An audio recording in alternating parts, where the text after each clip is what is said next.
بسم اللہ الرحمن الرحیم شهر رمضان الذي أنزل فيه القرآن هدى للناس وبينات من الهدى والفرقان. السلام علیکم ورحمۃ اللہ وبرکاتہ. حامدا و مصلیا اما بعد. محترم ناظرین، میں آپ کا استقبال کرتا ہوں ہمارے اس پروگرام میں رب کے احکام بندوں کے نام. اور آج آپ کے سامنے میں قرآن مجید کا چوتھا پارہ لے کر حاضر ہوا ہوں. چوتھے پارے میں رب العالمین کے بے شمار احکامات ہیں. ان میں سے چند احکامات اور بہت ہی مختصراً آپ کے سامنے پیش کرنے کی کوشش کروں گا. سب سے پہلے ہم دیکھتے ہیں تو اللہ تبارک و تعالیٰ نے فرمایا لن تنالوا البر حتى تنفقوا مما تحبون، کہ تم بھلائی کو ہرگز نہیں پہنچ سکو گے یہاں تک کہ تم وہ چیز کو خرچ کرو جو تمہارے نزدیک سب سے زیادہ پسندیدہ ہے. انسان عام طور پر اللہ کی راہ میں دینے کے معاملے میں بخیل ہوتا ہے اور عام طور پر جو چیز اس کے پاس ناپسندیدہ ہوتی ہے اس کو خرچ کرتا ہے. مثال کے طور پر پھٹے پرانے کپڑے، بہت ہی معمولی قیمت والے کپڑے، اور جو سامان گھر میں استعمال کے قابل نہیں ہوتا ہے ان اشیاء کو غریبوں میں بانٹ کر اس کی سیلفی لے کر ہم یہ سمجھتے ہیں کہ ہم ثواب کما رہے ہیں. یہ ثواب نہیں ہے. اللہ نے کہا کہ تم ثواب کو ہرگز نہیں پا سکتے جب تک کہ اس چیز کو خرچ نہ کرو جو تمہارے پاس سب سے زیادہ پسندیدہ ہے. اس سلسلے میں ایک صحابی کا مشہور واقعہ ہے جن کا ایک باغ تھا کھجور کا مسجد نبوی کے سامنے، بیروحہ نامی، اور بہت ہی قیمتی چیز تھی وہ اس زمانے کی. انہوں نے اس کو آ کر اللہ کی راہ میں خرچ کر دیا اور اس کو اللہ کے نبی صلی اللہ علیہ وسلم کی خدمت میں آ کر پیش کر دیا. آج بھی ضرورت ہے کہ ہم اللہ تبارک و تعالیٰ کی راہ میں ایسی چیز کو خرچ کریں جس کی ہمارے پاس سب سے زیادہ قیمت ہو. اور اس کے بعد دوسرا حکم اللہ تبارک و تعالیٰ کا فَاتَّبِعُوا مِلَّةَ إِبْرَاهِيمَ حَنِيفًا وَمَا كَانَ مِنَ الْمُشْرِكِينَ، کہ ابراہیم علیہ السلام کے ملت کی پیروی کرو. یعنی ابراہیم علیہ السلام اپنی جگہ ایک ملت تھے، ایک قوم تھے. وہ اکیلے تنہا موحد تھے، توحید پر تھے. ساری قوم ایک طرف، ماں باپ، رشتہ دار، گاؤں والے، قبیلے والے، خاندان والے، سب کے سب ایک طرف تھے. اور وہ اکیلے جنہوں نے اعلان کیا تھا انی وجہت وجہی للذی فطر السماوات والارض حنیفا وما انا من المشرکین. تو ان ابراہیم علیہ السلام کی پیروی کا حکم دیا جا رہا ہے. ابراہیم علیہ السلام جن کو یہود اور نصارہ دونوں مانتے تھے، اللہ تبارک و تعالیٰ نے اسی صورت میں دوسرے مقام پر کہا ما كان ابراہیم یہودیا ولا نصرانیا ولکن كان حنیفا مسلما، کہ ابراہیم علیہ السلام نہ تو یہودی تھے نہ نصرانی تھے، وہ تو خالص یکسو ہو کر اللہ کی عبادت کرنے والے اور اللہ کے مطیع و فرما بردار مسلمان تھے، وہ مشرکوں میں سے نہیں تھے. اور یہاں حکم دیا جا رہا ہے کہ تم یہود اور نصارہ ہونے کا دعویٰ کرتے ہو، تم اللہ کے نبی ابراہیم علیہ السلام کو اپنا نبی مانتے ہو، تو پھر نبی کی پیروی کرو. وہ تنہا اکیلے ایک قوم و ملت کے برابر تھے اور وہ ایک اللہ کی عبادت کیا کرتے تھے. اس کے بعد آگے اللہ تبارک و تعالیٰ نے اہل ایمان کو خطاب کرتے ہوئے کہا یا ایھا الذین آمنوا اتقوا اللہ حق تقاتہ ولا تموتن الا وانتم مسلمون. اے لوگو جو ایمان لے آئے ہو، اللہ سے ڈرو، اللہ سے ڈرو ویسے جیسے اس کا ڈرنے کا حق ہے، اس سے جیسے ڈرنا چاہیے ویسے ڈرو، اور تمہاری موت اس حال میں آئے کہ تم اس کے تابع اور فرما بردار ہو. اور جب موت آئے تو اطاعت اور فرما برداری کی حالت میں آئے، نافرمانی کی حالت میں تم کو موت نہ آئے، یعنی تم کبھی اللہ کی نافرمانی ہی نہ کرو. اور یہاں اللہ تبارک و تعالیٰ سے ڈرنے کی جو بات کی گئی ہے، اللہ تبارک و تعالیٰ کا خوف پیدا کرنے کی جو بات کی گئی ہے، قرآن مجید نے بے شمار مقامات پر کہا گیا اتقوا اللہ اتقوا ربکم. یہ اللہ تبارک و تعالیٰ کا تقوی کیا ہے؟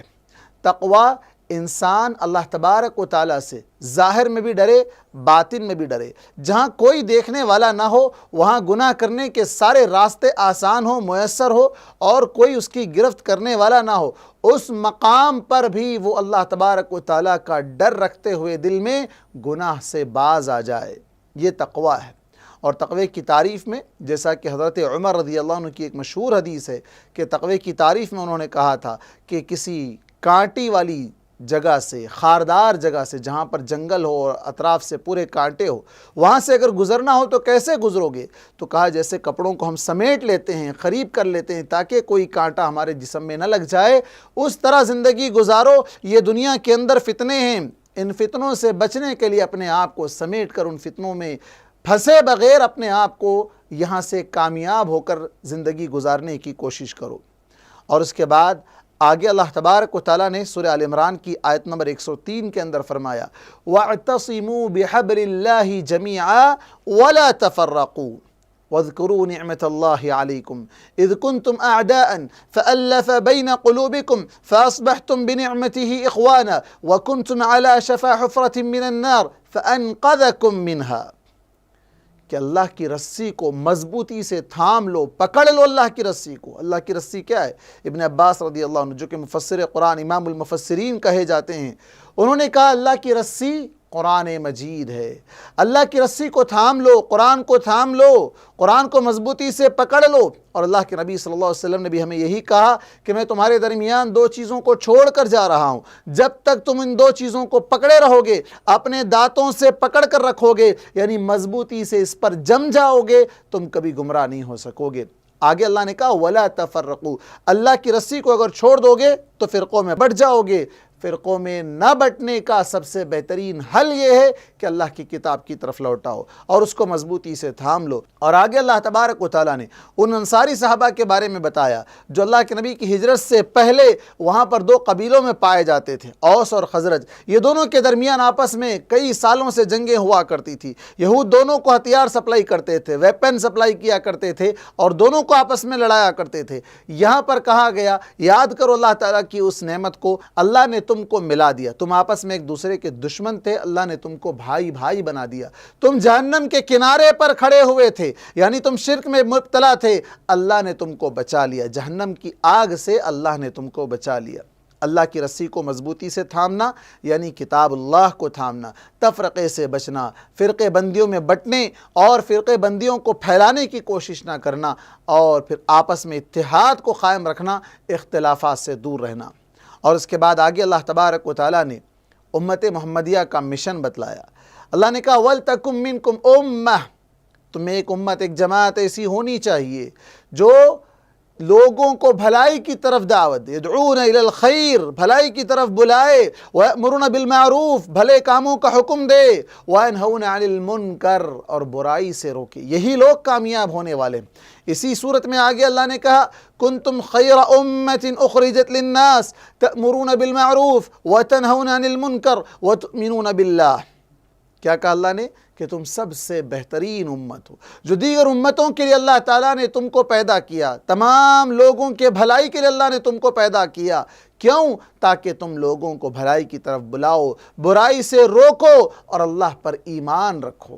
یہ تین چیزیں ہیں، اللہ پر ایمان رکھتے ہوئے برائی سے روکنا اور بھلائی کی طرف دعوت دینا اور بھلائی کے کاموں کی طرف بلانا، یہ امت محمدیہ کا مشن ہے۔ اور ہر ایک آدمی کو اللہ کے نبی صلی اللہ علیہ وسلم نے کہا تھا لَأَن يَهْدِيَ اللَّهُ بِكَ رَجُلًا وَاحِدًا خَيْرٌ لَكَ مِنْ حُمُرِ النَّعَمِ، ایک آدمی بھی اگر ہدایت پر آ جائے تمہاری وجہ سے تو اللہ تبارک و تعالیٰ اس کی وجہ سے تمہیں اتنا ثواب دے گا جتنا سرخ اونٹوں کو، جو کہ سب سے زیادہ قیمتی چیز ہے، عرب دنیا میں سب سے زیادہ قیمتی چیز ریڈ کیمل، بہت قیمتی چیز ہے، اس کی قربانی کرنے کا اللہ تبارک و تعالیٰ ثواب عطا کرے گا، ایک آدمی ہدایت پر آ جائے۔ اور اس کے بعد آگے اللہ تبارک و تعالیٰ نے فرمایا یا ایھا الذین آمنوا لا تأکلوا الربا اضعافا مضاعفہ، اے لوگو جو ایمان لے آئے ہو، سود نہ کھاؤ، بڑا چڑھا کر نہ کھاؤ، یعنی کم کھاؤ ایسا مطلب نہیں ہے، یعنی سود کو کھاؤ ہی مت۔ سود عام طور پر بڑھایا چڑھایا ہی جاتا ہے، سود در سود، سود در سود بڑھتا ہی جاتا ہے، کم نہیں ہوتا ہے۔ اس سود کو نہ کھاؤ، واتقوا اللہ، اللہ سے ڈرو تاکہ تم کامیاب ہو جاؤ، اور اس آگ سے ڈرو جو کافروں کے لیے اللہ تعالیٰ نے تیار کر رکھا ہے۔ اگر سود کھاتے ہو تو اللہ کے حکم کا انکار کرنے والے بن جاؤ گے۔ اللہ کے حکم کا انکار کرنا یہ اللہ کی نافرمانی ہے، اور نافرمانوں کے لیے اللہ تبارک و تعالیٰ نے جہنم کا عذاب تیار کر رکھا ہے۔ اور آگے اللہ تبارک و تعالیٰ نے فرمایا وَسَارِعُوا إِلَى مَغْفِرَةٍ مِّن رَبِّكُمْ وَجَنَّةٍ عَرْضُهَا السَّمَاوَاتُ وَالْأَرْضُ۔ اللہ اکبر۔ اللہ نے کہا دوڑو، کمپٹیشن کرو، کس طرف؟ اپنے رب کی طرف، اور اپنے رب کی بخشش کی طرف، اور ایسی جنت کی طرف جس کی چوڑائی، جس کی ویڈتھ اتنی چوڑائی ہے جتنی آسمان و زمین ہے۔ آسمان و زمین کے چوڑائی کے برابر اس کی چوڑائی ہے۔ اتنی بڑی جنت، حد نگاہ، انسان کی نگاہ جہاں تک پہنچتی ہے اللہ تعالیٰ وہ مقام اس کو عطا کر دیتا ہے۔ اللہم اجعلنا منہم، اللہ ہم تمام کو جنت الفردوس میں وہ مقام عطا فرمائے۔ اس کے لیے کمپٹیشن کا لفظ استعمال کیا اللہ نے، کہا سارعو، دوڑو، بھاگو، کمپٹیشن کرو، ریس لگاؤ اس میں۔ یعنی جس طرح کوئی ایوارڈ حاصل کرنے کے لیے، کوئی پرائز حاصل کرنے کے لیے، فرسٹ آنے کے لیے ہم جس طرح ریس لگاتے ہیں، کمپٹیشن کرتے ہیں، یہ جنت میں جانے کے لیے کمپٹیشن کرو، نیکیوں میں ایک دوسرے سے آگے بڑھنے کی کوشش کرو۔ اور یہ صحابہ کے اندر ہم کو ملتا ہے۔ جو غریب صحابہ تھے انہوں نے آ کر اللہ کے نبی صلی اللہ علیہ وسلم سے کہا تھا، اللہ کے نبی صلی اللہ علیہ وسلم یہ مالدار صحابہ مال خرچ کر رہے ہیں اور ہم سے نیکیوں میں آگے بڑھ رہے ہیں، ہمارے پاس مال نہیں، ہم کیا کریں؟ اللہ کے نبی صلی اللہ علیہ وسلم نے انہیں اذکار بتلائے۔ یہ اذکار امیر صحابہ کو بھی معلوم ہو گئے، مالدار صحابہ کو بھی معلوم ہو گئے۔ انہوں نے آ کر انہوں نے بھی عمل کرنا شروع کر دیا۔ کمپٹیشن دیکھیے آپ، نیکیوں میں کمپٹیشن۔ صحابہ جو غریب صحابہ تھے انہوں نے آ کر کہا اللہ کے نبی اب یہ تو وہ اذکار وہ بھی پڑھنے لگ گئے ہیں، تو اب ہم کیا کریں؟ اللہ کے نبی صلی اللہ علیہ وسلم نے کہا ذالک فضل اللہ، یہ اللہ کا فضل ہے، اللہ تعالیٰ جس کو چاہے عطا کرتا ہے۔ اور اس کے بعد آگے اللہ تبارک و تعالیٰ نے اہل ایمان جو جنت میں جانے والے جنتی ہیں ان کے اوصاف بتلائے۔ اللہ نے کہا وہ لوگ اللہ تبارک و تعالیٰ کی راہ میں خوشحالی میں اور تنگ حالی میں دونوں صورتوں میں خرچ کرنے والے ہوتے ہیں۔ یعنی جب ان کے پاس مال ہوتا ہے تب بھی خرچ کرتے ہیں، جب مال کم پڑ جاتا ہے، ان کے حالات خراب ہو جاتے ہیں، تب بھی وہ اللہ کی راہ میں خرچ کرتے ہیں۔ غصے کو پی جانے والے ہوتے ہیں، لوگوں کو درگزر کرنے والے ہوتے ہیں۔ اللہ نے کہا الذین ينفقون فی السراء والضراء والکاظمین الغیظ والعافین عن الناس اللہ یحب المحسنین، اللہ تعالیٰ ایسے محسنوں کو پسند کرتا ہے۔ اللہ کے محبوب بندے اگر بننا چاہتے ہو تو ان کاموں کو اپنا لو، اللہ کی راہ میں ہر حال میں خرچ کرتے رہو، اور غصے کو پی جاؤ، اور لوگوں کو درگزر کر دو، معاف کر دو۔ اور رمضان میں ہم لیلۃ القدر میں ایک مشہور دعا پڑھتے ہیں، اللہم انک عفو تحب العفو فاعف عنی، اللہ تو معاف کرنے والا ہے، معافی کو پسند کرتا ہے، لہٰذا تو مجھے معاف کر دے۔ جب ہم اللہ تبارک و تعالیٰ سے اللہ کے اس نام کا واسطہ دے رہے ہیں، عفو، اللہ تو معاف کرنے والا ہے، معافی کو پسند کرتا ہے، اللہ تعالیٰ بھی بندوں سے کہتا ہے الا تحبون ان یغفر اللہ لکم، کہ تم نہیں چاہتے کہ اللہ تعالیٰ تم کو معاف کر دے؟ فاعفوا واصفحوا، معاف کر دو، تم بھی معاف کر دو، تم بھی درگزر کر دو لوگوں کو۔ لوگ ایک جیسے نہیں ہوتے ہیں، اونچ نیچ تو رہتی ہے، اس لیے ان لوگوں کو درگزر کر دیا کرو۔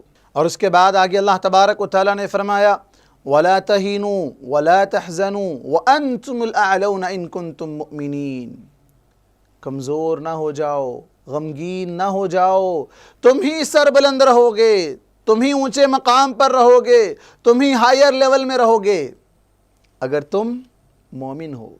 ایمان تمہارے اندر ہے تو غم کرنے کی ضرورت نہیں ہے، پست ہمت ہونے کی ضرورت نہیں ہے۔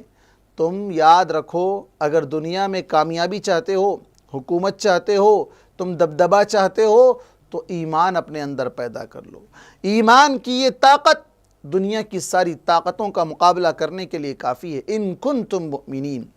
پھر آگے اللہ تبارک و تعالیٰ نے فرمایا ان ینصرکم اللہ فلا غالب لکم وان یخذلکم فمن ذا الذی ینصرکم من بعدہ، اگر اللہ تعالیٰ تمہاری مدد کر دے تو پھر تمہیں کوئی رسوا نہیں کر سکتا، اور اگر اللہ تعالیٰ رسوا کرنے پر آ جائے تو پھر اللہ کے علاوہ تمہارا مددگار کون ہے؟ بھروسہ اللہ پر کرو، اور بھروسہ کرنے والوں کو چاہیے کہ وہ اللہ کی ذات ہی پر بھروسہ کریں۔ اللہ رب العالمین نے اللہ کی مدد کے لیے ایک شرط رکھی ہے۔ اگر تم اللہ کی مدد پانا چاہتے ہو، ان تنصروا اللہ ینصرکم، اگر تم اللہ کی مدد کرو گے اللہ تمہاری مدد کرے گا۔ اللہ کی مدد یعنی اس کے دین کی مدد، اس کے دین کو پھیلانا، اس کے دین کی تبلیغ کرنا اور اس کے دین کی طرف سے دفاع کرنا، یہ سارے کام اللہ تبارک و تعالیٰ کی مدد میں شامل ہے۔ جب تم اللہ کی مدد کرنے لگ جاؤ گے اللہ تعالیٰ بھی تمہاری مدد کرنے لگے گا۔ اللہ تبارک و تعالیٰ نے اہل ایمان پر احسان جتلاتے ہوئے فرمایا، لَقَدْ مَنَّ اللَّهُ عَلَى الْمُؤْمِنِينَ إِذْ بَعَثَ فِيهِمْ رَسُولًا مِّنْ أَنفُسِهِمْ، رسول کو انہی میں سے بھیجا۔ اللہ کا یہ احسان ہے۔ وہ رسول کا کام اللہ کی آیتوں کو تلاوت کرنا، بندوں کو پاک کرنا، انہیں کتاب و حکمت کی تعلیم دینا، اور اس سے پہلے وہ کھلی گمراہی میں تھے، قتل و غارت گری، چوری، ڈکیتی، شراب نوشی، بے شمار برائیاں تھیں۔ اللہ تبارک و تعالیٰ کا یہ احسان ہے کہ اللہ نے رسول صلی اللہ علیہ وسلم کو مبعوث فرمایا۔ اللہ کے نبی کی بعثت کے بعد انسانیت اپنے اصل مقام پر آئی، ورنہ اس وقت جب درندگی اور حیوانیت اس قدر عام ہو گئی تھی انسانوں کے اندر کہ حیوان خود شرمایا جاتے تھے۔ اور پھر آگے اللہ تبارک و تعالیٰ نے فرمایا، وَلَا يَحْسَبَنَّ الَّذِينَ يَبْخَلُونَ بِمَا آتَاهُمُ اللَّهُ مِنْ فَضْلِهِ هُوَ خَيْرًا لَهُمْ بَلْ هُوَ شَرٌّ لَهُمْ سَيُطَوَّقُونَ مَا بَخِلُوا بِهِ يَوْمَ الْقِيَامَةِ، جو لوگ اپنے مالوں کو جو اللہ نے ان کو عطا کیا ہے اپنے فضل سے، اس میں بخیلی سے کام لیتے ہیں، روک روک کر رکھتے ہیں، خرچ نہیں کرتے ہیں، اور زکوٰۃ کا انکار کرتے ہیں، زکوٰۃ نہیں دیتے ہیں، اللہ تبارک و تعالیٰ فرماتا ہے کہ کل قیامت کے دن اس مال کو ان کے گلے کا طوق بنا دیا جائے گا۔ اللہ کے نبی صلی اللہ علیہ وسلم نے فرمایا، وہ اژدہے کی شکل میں اس کے گلے کو لپیٹ لے گا اور کہے گا، انا کنزک انا مالک، میں تیرا خزانہ، میں تیرا مال ہوں، جو تو جمع کر کے رکھا تھا میں وہی ہوں۔ اللہ کی راہ میں خرچ کریے۔ اللہ نے جو حساب مقرر کیا ہے زکوٰۃ کا، اگر اس لیول کو پہنچتے ہوں تو پھر زکوٰۃ بھی نکالیے، اور جو زکوٰۃ کا انکار کرے اس نے اسلام کا انکار کیا، اسلام کے ایک بنیادی رکن کا انکار کیا۔ ایک رکن کا انکار کرنا سارے ارکان کا انکار کرنے کے برابر ہے، اور ایک رکن کا انکار کرنے سے بھی آدمی دائرہ اسلام سے خارج ہو جاتا ہے۔ آگے اللہ نے فرمایا، کل نفس ذائقۃ الموت، ہر نفس کو موت کا مزہ چکھنا ہے۔ دنیا میں جو بھی آیا ہے وہ رہنے کے لیے نہیں آیا ہے۔ اللہ نے فرمایا، وَمَا جَعَلْنَا لِبَشَرٍ مِّن قَبْلِكَ الْخُلْدَ، آپ سے پہلے ہم نے کسی انسان کو ایسا بنایا ہی نہیں کہ وہ یہاں پر ہمیشہ رہنے کے لیے آیا ہو۔ کوئی ایسا نہیں آیا، یہاں تک کہ اللہ کے نبی کو کہا گیا، اِنَّكَ مَيِّت، آپ بھی مریں گے اور آپ بھی موت پائیں گے۔ لفظ میت کا لفظ استعمال کیا گیا قرآن کی زبانی۔ اور اس کے بعد آگے اللہ نے کہا، وَإِنَّمَا تُوَفَّوْنَ أُجُورَكُمْ يَوْمَ الْقِيَامَةِ، تم دنیا میں جو بھی عمل کرتے ہو اس کا پورا پورا بدلہ ملے گا۔ فَمَن يَعْمَلْ مِثْقَالَ ذَرَّةٍ خَيْرًا يَرَهُ، ذرے کے برابر، رائی کے دانے کے برابر بھی اگر نیکی کرو گے تو نیکی کا بدلہ ملے گا، اور وَمَن يَعْمَلْ مِثْقَالَ ذَرَّةٍ شَرًّا يَرَهُ، اور اگر برائی کرو گے تو برائی کا بدلہ، وہ چاہے چھوٹا سا چھوٹا ہی کیوں نہ ہو، وہ چھوٹی سی چھوٹی برائی کیوں نہ ہو، اس کا بھی وہاں پر حساب دینا پڑے گا۔ آگے اللہ نے بہت بڑی بات کہی، اللہ نے کہا، فَمَنْ زُحْزِحَ عَنِ النَّارِ وَأُدْخِلَ الْجَنَّةَ فَقَدْ فَازَ، جس کو جہنم کی آگ سے بچا لیا جائے اور جنت میں داخلہ دے دیا جائے، وہ سب سے بڑا کامیاب ہے۔ کامیابی کیا ہے؟ جہنم سے نجات اور جنت میں داخلہ، یہ دونوں کام، اور جنت میں داخلہ ہی سب سے بڑی کامیابی ہے۔ فقد فاز، اللہ تبارک و تعالی ہمیں کامیابی نصیب فرمائے۔ آگے اللہ تبارک و تعالی نے سورہ نساء کے اندر فرمایا، سورہ نساء کی پہلی آیت ہے، بسم اللہ الرحمن الرحیم، یا ایھا الناس اتقوا ربکم الذی خلقکم من نفس واحدہ، اے تمام لوگوں سے خطاب ہے، سب سے خطاب ہے، اہل ایمان سے بھی نہیں، سب سے۔ اتقوا ربکم، اپنے رب سے ڈرو، الذی خلقکم، جس نے تم کو پیدا کیا، ایک جان سے پیدا کیا، پھر اس کا جوڑا بنایا۔ اللہ تبارک و تعالیٰ نے اس آیت میں دو مقام پر تقوی کا ذکر کیا ہے۔ اللہ کا تقوی اختیار کرو، اللہ سے ڈرتے ہوئے زندگی گزارو، اور اس کے بعد اس آیت میں ایک بہت بڑی دلیل ہے، انسانیت کی پیدائش اللہ تبارک و تعالیٰ نے ایک جان آدم علیہ السلام سے کی ہے، پھر ان کی پسلی کی ہڈی سے حوا علیہ السلام کو پیدا کیا، اور پھر اس کے بعد ساری ذریت کو اللہ تبارک و تعالیٰ نے دنیا کے اندر پھیلایا، جیسے اللہ تبارک و تعالیٰ نے فرمایا وَخَلَقَ مِنْهَا زَوْجَهَا وَبَثَّ مِنْهُمَا رِجَالًا كَثِيرًا وَنِسَاءً۔ مرد عورت کی یہ جو بڑی تعداد ہے، یہ سب اللہ تبارک و تعالیٰ نے ان دونوں سے پھیلایا ہے۔ آج دنیا میں بعض ایسے لوگ پائے جاتے ہیں جو انسان کو کسی ایک معمولی کیڑے سے پیدا ہوا، پھر اس کے بعد وہ بندر سے بنا، پھر وہ بندر کے بعد اپڈیٹ ہو کر یہاں تک کہ ایک انسان بن گیا، اس طرح کا عقیدہ رکھتے ہیں۔ حالانکہ ایسا نہیں ہے۔ اللہ تبارک و تعالیٰ نے آدم علیہ السلام کی پیدائش کے مراحل تفصیل سے قرآن مجید میں کئی ایک مقام پر ذکر کیا ہے۔ اس کے بعد آگے اللہ تبارک و تعالیٰ نے سورہ نساء کی آیت نمبر 2 کے اندر یتیموں کے مال سے متعلق حکم دیا، یتیموں کے مال میں ملاوٹ نہ کرو، اپنے مال کو ملا کر اس کو ساتھ میں نہ کھا جاؤ، ان کے مال کی حفاظت کرو۔ اور آگے اللہ تبارک و تعالیٰ نے کہا کہ شادی کرنے کے تعلق سے کہ اگر تم شادی کرنا چاہتے ہو تو عورتوں میں سے 2-2 3-3 4-4، یعنی یہ ایک اسلوب ہے عربی زبان کا۔ اس کا یہ مطلب نہیں ہے کہ 2-2 4 3-3 6 اور 4-4 8 اس طرح جمع کرنے کا مطلب نہیں ہے۔ یہاں اللہ تبارک و تعالیٰ نے نکاح کرنے کا حکم دیا کہ نکاح کرو، اور یہ پاکیزہ زندگی گزارنے کے لیے اللہ تبارک و تعالیٰ نے انسان کی ضرورت کے مطابق اللہ نے حکم دیا ہے۔ لیکن افسوس کی بات ہے کہ بہت سے لوگ نکاح سے کتراتے ہیں، نکاح کو بہت ہی بڑا بوجھ سمجھتے ہیں، نکاح والی زندگی سے پریشان رہتے ہیں۔ ایسے لوگوں کو جان لینا چاہیے کہ اللہ تبارک و تعالیٰ نے اس میں سکون رکھا ہے۔ اللہ نے دوسرے مقام پر کہا وَمِنْ آیَاتِهِ أَنْ خَلَقَ لَكُم مِّنْ أَنفُسِكُمْ أَزْوَاجًا لِتَسْكُنُوا إِلَيْهَا۔ سکون حاصل کرنے کے لیے اللہ تعالیٰ نے نکاح کی زندگی بنائی ہے۔ تمام نبیوں کا اللہ نے نکاح کروایا ہے، کوئی بھی نبی ایسے نہیں گزرے ہیں جن کا نکاح نہ ہوا ہو، اللہ نے سب کے نکاح کروائے ہیں۔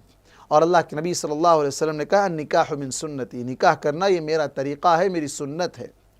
اور آگے اللہ تبارک و تعالیٰ نے فرمایا ان الذین یأکلون اموال الیتامی ظلما انما یأکلون فی بطونہم نارا وسیصلون سعیرا۔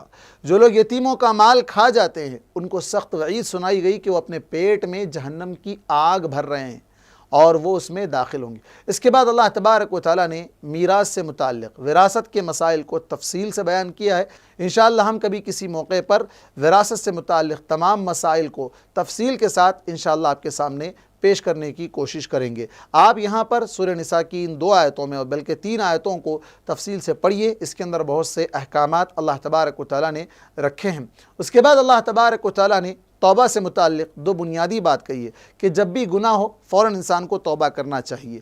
توبہ لیٹ نہیں کرنا چاہیے کہ میں آخر میں توبہ کروں گا، زندگی کے آخری مرحلے میں جب بوڑھے ہو جائیں تب جا کر حج کروں گا، تب جا کر مسجد کا کوئی کونا پکڑ لوں گا۔ اللہ تبارک و تعالیٰ نے فرمایا وَلَيْسَتِ التَّوْبَةُ لِلَّذِينَ يَعْمَلُونَ السَّيِّئَاتِ، جو بار بار گناہ کرتے رہتے ہیں، گناہ کر کر کے سمجھتے ہیں کہ آخر میں توبہ کر لیں گے۔ یاد رکھیں مرنے کے وقت اگر انسان توبہ کرے تو اللہ تعالیٰ اس کی توبہ قبول نہیں کرے گا۔ اللہ تبارک و تعالیٰ نے فرمایا جب انسان کی موت اس کے سامنے آ جاتی ہے تو وہ کہتا ہے انی تبت الآن، اب میں توبہ کرنا چاہتا ہوں۔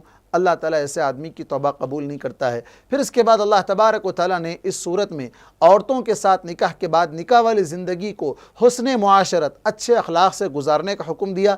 عورت پسلی سے پیدا کی ہوئی ہے، اس کے اندر جہاں چند خامیاں پائی جاتی ہیں وہیں اللہ تعالیٰ نے بہت سی خوبیاں بھی رکھی ہے، ان خوبیوں کو دیکھ کر زندگی گزاریں۔ اللہ نے فرمایا فَإِن كَرِهْتُمُوهُنَّ شَيْئًا، ایک چیز تم کو ہو سکتا ہے ناپسند ہو، لیکن اللہ تبارک و تعالیٰ نے وَيَجْعَلُ اللَّهُ فِيهِ خَيْرًا كَثِيرًا، اللہ نے بہت سا خیر اس میں رکھا ہے، تو خیر کو تلاش کرو۔ اس کے بعد جو محرم رشتہ دار ہیں کن سے نکاح ہوگا کن سے نکاح نہیں ہوگا، یہ تفصیل انشاءاللہ اگلے پارے میں ہم آپ کے سامنے بیان کریں گے۔ اللہ تبارک و تعالیٰ سے دعا ہے کہ اللہ تبارک و تعالیٰ ہمیں کہیں سنی باتوں پر عمل کی توفیق عطا فرمائے، قرآن سے جڑنے اور قرآن کو اپنے زندگی میں نافذ کرنے کی توفیق عطا فرمائے۔ جزاکم اللہ خیرا، والسلام علیکم ورحمۃ اللہ وبرکاتہ۔